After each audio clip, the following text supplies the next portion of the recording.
next we're going to pre-gouge, and the reason for having a pre-gouger and using it is to save wear and tear on your gouger blade.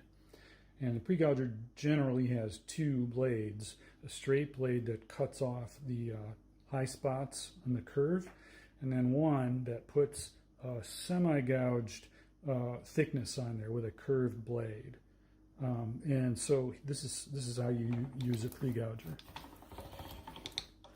And you generally need to put another piece in to knock the first piece out.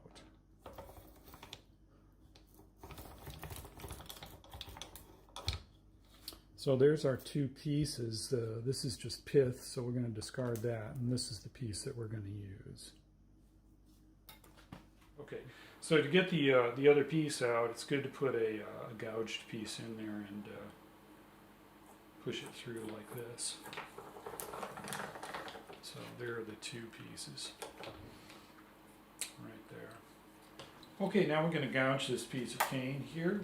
And the gouger and the guillotine can also be used to separate out warped pieces of cane. So you will notice sometimes when putting the piece in the guillotine that it will be warped to one direction or another, and you can reject that piece based on how it looks in the guillotine. Likewise with the gouger, if the piece does not fit in the bed properly or bows up on one side or the other, that's just not going to be a good piece of cane, and you can go ahead and reject that.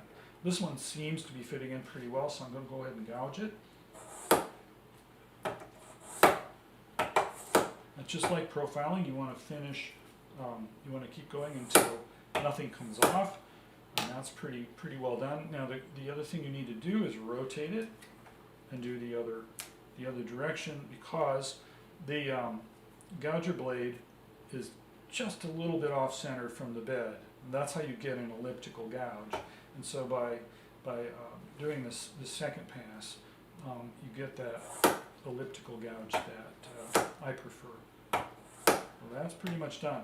So my gouged piece of cane comes in at about 53 thousandths of an inch, or if you're a metric person, it's 1.35 millimeters. That's where I gouge.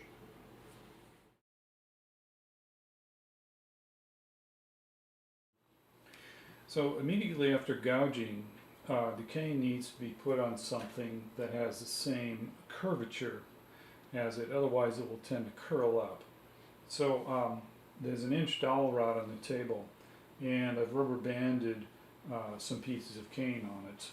Let it sit there for a couple days, and then it will dry out like that, and then it's ready for sanding.